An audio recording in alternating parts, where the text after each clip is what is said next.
Hello and welcome back to Soflex Math. We are up to Unit 7 and today we're working on fractions. So this is a kind of the preliminary or the background knowledge, probably a lot of things you maybe did in a previous grade level. So we call this fractions overview. So we're going to be talking about all kinds of things that you need to know in order to do add, subtract, multiply, and divide fractions. So this one's kind of the background knowledge. So we're going to start out with something we call a unit fraction, or also sometimes people call them benchmark fractions. So these are ones that are really easy and you probably know, or you should probably try to memorize. And I've represented it on the screen as a rectangle and then also as a circle, just to show you that they are the exact same amount. So as you can see here, this first unit fraction is 1/2. So let me just put the answers,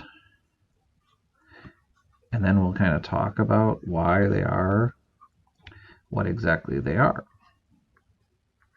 All right, so this first one is 1/2. Why?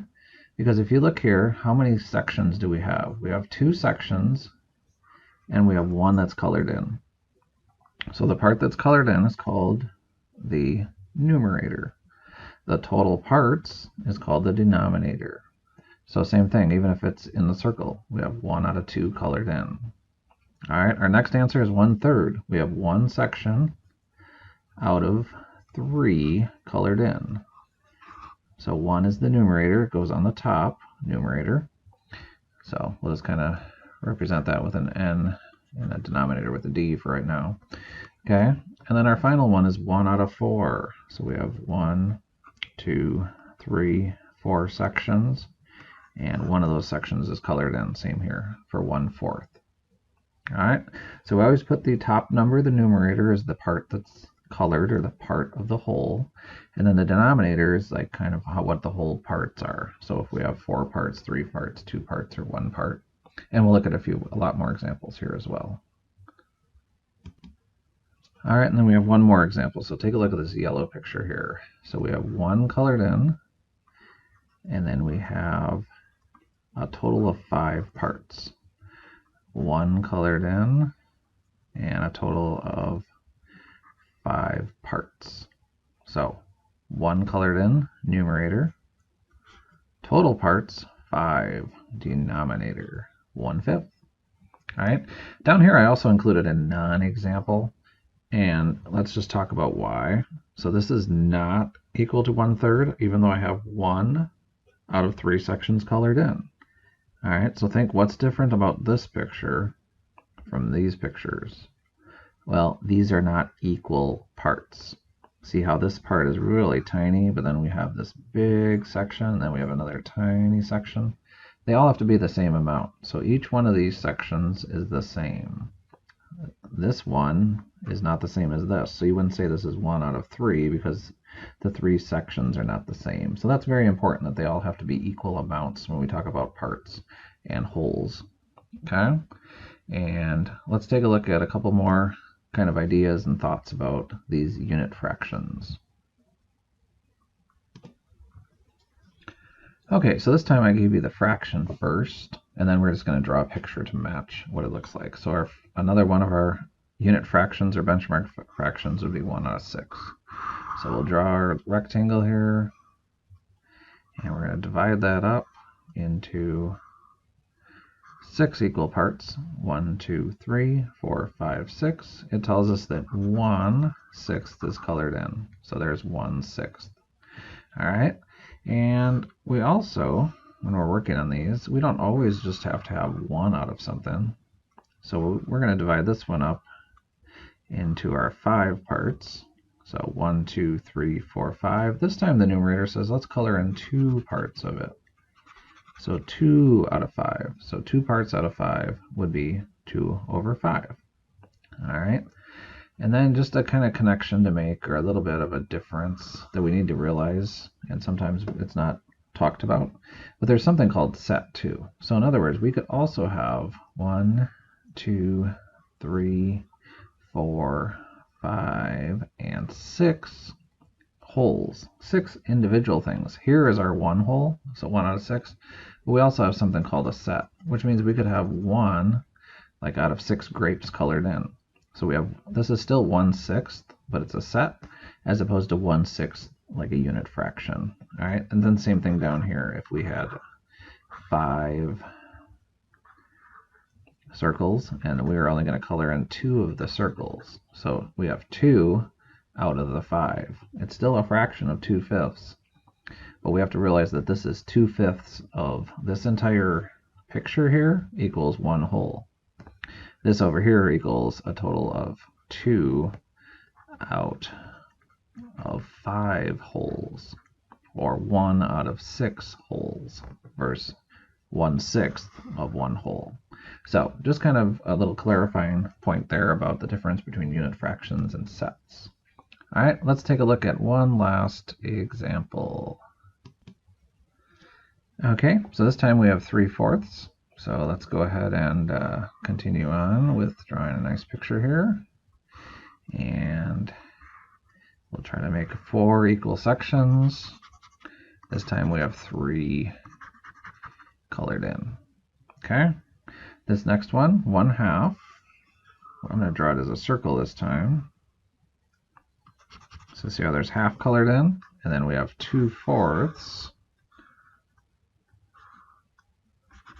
and with 2 out of 4 colored in. Now I want you to see all these equal signs. So 1/2 equals this picture 1/2, but that also is equal to 2/4, which is also equal to this picture, which is 2/4. The same amount is covered. So half of the circle and half of the circle, but it's written a little bit differently. So this one's written as 2/4, and this one's working as 1/2. So the other thing we're going to talk about is equivalent fractions. So let's take a look at, that's as kind of an introduction to it, but let's take a look at a couple more examples of equivalent fractions. All right, so there's 4 sets of equivalent fractions here. So I've already gone through those and filled them in for you. So you can see the answers. These are actually the answers. 2/5 is equal to 4/10. 5/10 is equal to 1/2. 1/3 is equal to 2/6, and 4/8 is equal to 1/2. So I want you to kind of notice a couple things here. So first of all, they're equal amounts, but you can see how the numbers are getting bigger with that example. The numbers are getting bigger in this example, and then in these examples over here, the numbers are getting smaller. All right, so there's equal ways, or equivalent fractions, but there's ways to do it either way by making the fraction have larger numbers. Remember, they're still equal amounts, so they're not greater numbers. The numbers are just different. So how do we get from one side to the other? So the rules are that we're going to either have to multiply or divide by the same number. So we're either going to multiply or divide the top and the bottom, so we go across, just like the arrows are showing. So we're going to either multiply or divide our first numbers to get an equivalent fraction. So when we look at this, we say 2 times 2 equals 4, which means 5 times 2 equals 10. So I multiplied both of the top and the bottom by 2, numerators and denominators. Here, now let me go to the bottom. Let's do the other multiplying. Here I did 1 times 2 equals 2. So 3 times 2 equals 6. Once again, I multiplied the top and the bottom across by 2. All right, we can work the other way. We can also divide. So in this case, we're going to divide the tops and the bottom by 5. 5 divided by 5 is 1. 10 divided by 5 is 2. Down here, we have 4 divided by 4 is 1. 8 divided by 4 is 2. So you can really choose, when you're multiplying, you can choose any number you really want. You could do times 7 times 7, times 12 times 12. When you divide, you have to make sure that they both divide equally into these numbers. And we're going to talk about that later on when we get to the greatest common factor and least common denominator. We're going to talk about some of those things about how we know which numbers to pick. Because I cannot just take, for example, 5 divided by 3 does not work out perfectly. So I wouldn't want to just pick a random number for the division part. But the multiplication, I can multiply any number by any number, and that's okay. All right, so let's take a couple more problems here just to talk about equivalent fractions.